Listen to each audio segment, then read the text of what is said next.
हो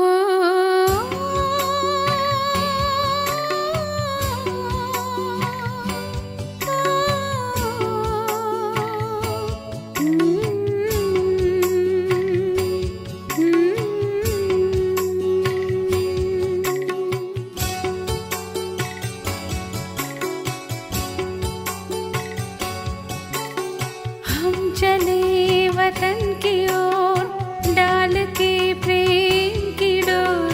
हम चले वतन की ओर डाल के प्रेम की डोर।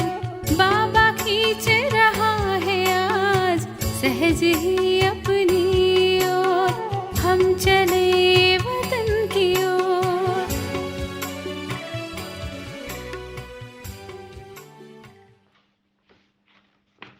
ஓம் சாந்தி. 5-10-1971. அவ்யக்த பாப்தாதா, மதுபன். சம்பூர்ணத்தின் அடையாளம் 16 கலைகள். அனைவருடைய முயற்சி செய்வதின் லட்சியம் என்னவாக இருக்கிறது? சம்பூர்ணமாக வேண்டும். சம்பூர்ணத்தின் நிலை என்று எதை கூறலாம்? எந்த தோற்றம் எதிரில் இருக்கிறது? அதை சம்பூர்ண நிலை என்று நீங்கள் நினைக்கிறீர்கள். தந்தை கூட சம்பூர்ண நிலையை தாரணை செய்திருக்கிறார். அதில் என்ன விஷயங்கள் இருந்தன? மற்றவர்களுக்கு சொல்லும் பொழுது சம்பூர்ண நிலைக்கான எதை எதை வர்ணனை செய்கிறீர்கள்? இந்த ஞானம் மூலமாக சர்வகுண சம்பன்னம் 16 கலைகள் சம்பூர்ணமாக சம்பூர்ண நிர்விகாரியாக ஆகிறார்கள் என்று மற்றவர்களுக்கு புரிய வைக்கிறீர்கள் இல்லையா? இந்த சம்பூர்ண நிலையை வர்ணனை செய்கிறீர்கள் இல்லையா? எதிர்காலத்தில்தான் பிராப்தியாகும். ஆனால் சம்பூர்ண நிலை என்று இதைத்தான் கூறுவோம் இல்லையா? ஆத்மாவின் பலமோ இப்பொழுதுதான் நிரம்பும் இல்லையா? 16 கலைகள் சம்பூர்ணமானவர் என்று கூறப்படுகிறது என்றால் கலைகள் இப்பொழுது நிரம்பும் இல்லையா?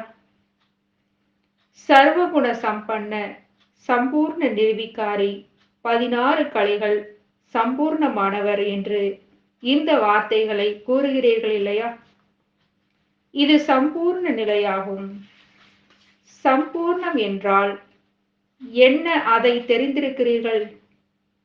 குணங்களின் பட்டியல் இருக்கிறது. ஆனால் இந்த 16 கலை என்று கூறப்படுகிறது. அதனுடைய சம்பூர்ண நிலையின் அடையாளம் என்று கருத்து அடங்கிய அர்த்தம் என்ன? எப்படி பாருங்கள். யாரிடமாவது ஏதாவது விசேஷம் இருக்கிறது என்றால் இவரிடம் இந்த கலை இருக்கிறது என்று சொல்லப்படுகிறது இல்லையா? சிலரிடம் அழுது கொண்டிருப்பவர்களை சிரிக்க வைக்கும் கலை, அதாவது விசேஷம் இருக்கிறது.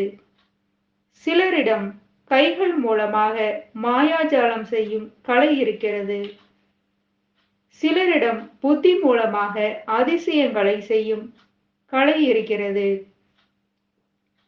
அப்படி இந்த 16 கலைகள் சம்பூர்ணம் என்றால் அவருடைய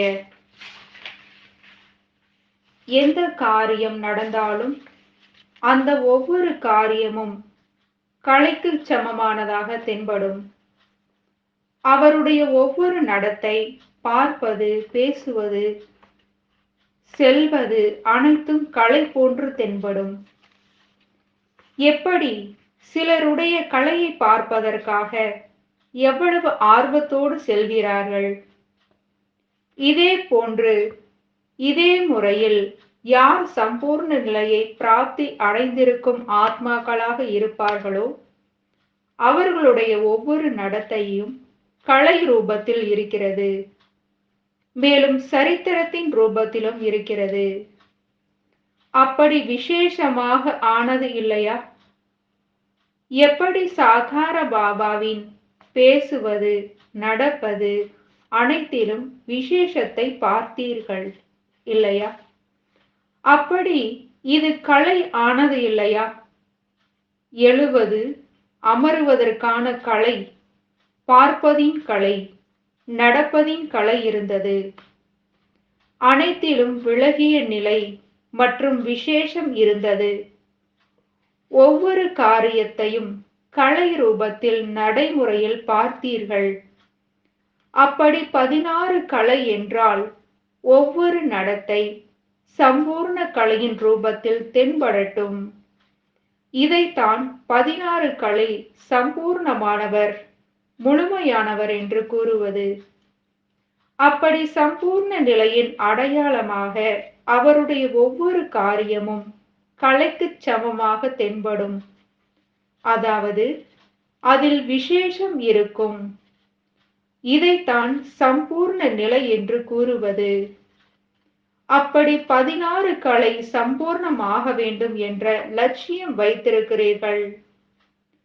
அதற்கான தெளிவான விளக்கம் இதுதான். நான் பார்ப்பதில் கலை இருக்கிறதா என்று சோதிக்க வேண்டும். நான் பேசுவதில் கலை நிரம்பி இருக்கிறதா? கலா காயா, கலை தோற்றமே கலை இழந்துவிட்டது என்று கூறுகிறார்கள் இல்லையா? அப்படியானால் கலை ஒரு நல்லதாக இருக்கிறது, கலா காயா அழிந்து விட்டது என்றால் காரியத்தில் இருந்து ஆக்கர்ஷணம் செய்யக்கூடிய சக்தி, அதாவது விசேஷம் அழிந்து விட்டது என்பதாகும். எனவே என்னுடைய ஒவ்வொரு காரியமும் கலைக்கு சமமாக இருக்கிறதா அல்லது இல்லையா என்று இதை சோதனை செய்ய வேண்டும். எப்படி யாராவது மாயாஜாலக்காரர் இருக்கிறார் என்றால் அவர் எவ்வளவு நேரம் மாயாஜாலம் காண்பிக்கிறாரோ அவ்வளவு நேரம் கலை ரூபத்தில் தென்படும். எப்படி நடக்கிறார், பொருளை எப்படி எடுக்கிறார், அவை அனைத்தையும் கலை ரூபத்தில் குறித்து கொள்வார்கள். அப்படி இந்த சங்கம யுகம் விசேஷ காரியம் என்ற கலையை காண்பிப்பதற்கானது. எப்பொழுதும் நான் மேடையில் இருக்கிறேன் என்று அப்படி உணர்வு இருக்கட்டும். அந்த மாதிரி 16 கலை சம்பூர்ணமானவராக வேண்டும். யாருடைய ஒவ்வொரு காரியமும் கலை ரூபத்தில் இருக்கிறதோ அவருடைய ஒவ்வொரு காரியமும், அதாவது குணங்களின் மகிமை செய்யப்படுகிறது. இதை வேறு வார்த்தைகளில் கூறுவதானால் ஒவ்வொரு காரியமும் சரித்திரத்திற்கு சமமாக இருக்கிறது என்று கூறலாம். அந்த கலை ரூபத்தை பார்த்து மற்றவர்களிலும் பிரேரணை நிரம்புகிறது. அவருடைய காரியமும் சேவைக்கு தகுதியானதாக இருக்கிறது. எப்படி யாராவது கலையை வெளிப்படுத்துகிறார்கள் என்றால் கலை வருமானத்திற்கான சாதனமாகிவிடுகிறது. மேலும் மற்றவர்களை கவருகிறது. ஒவ்வொரு காரியமும் கலை ரூபத்தில் இருந்தால் ஒரே ஒரு காந்தம் ஆகிவிடும். இன்றைய உலகத்தில் யாராவது சின்ன சின்ன கலைகளை காண்பிப்பவர் கூட வழியில் சென்று கொண்டிருக்கும் போதே கலையை காண்பித்தார் என்றால் அனைவரும் ஒன்றாக கூடிவிடுகிறார்கள். இதுவே உயர்ந்த கலையாகும். நல்லது. வரதானம். எப்பொழுதும் வளைந்து கொடுப்பதின் விசேஷ மூலமாக நெருக்கத்தில் மற்றும் சேவையில் வெற்றி அடையக்கூடிய வெற்றி மூர்த்தி ஆகுக. எந்த குழந்தைகளிடம் தன்னை வளைந்து கொடுப்பதில், எந்த குழந்தைகளிடம் தன்னை வளைத்துக் கொள்வதின் விசேஷம் இருக்கிறதோ அவர் சுலபமாகவே பொற்காலத்தின் நிலை வரை சென்றடைந்து விடுகிறார். எப்படி நேரமோ அப்படி சூழ்நிலையோ அதன்படி தன்னுடைய தாரணைகளை வெளிப்படுத்துவதற்காக வளைந்து கொடுக்க வேண்டியதாக இருக்கிறது. வளைந்து கொடுப்பவர்தான் உண்மையான தங்கம் ஆவார். எப்படி சாகார பாபாவின் விசேஷத்தை பார்த்தீர்களோ, எப்படி நேரமோ எப்படி நபரோ அப்படி ரூபத்தை தாரணை செய்தார். அதேபோல் தந்தையை பின்பற்றி நடந்தீர்கள் என்றால் சேவை மற்றும் நெருக்கம் அனைத்திலும் சுலபமாகவே வெற்றி மூர்த்தி ஆகிவிடுவீர்கள்.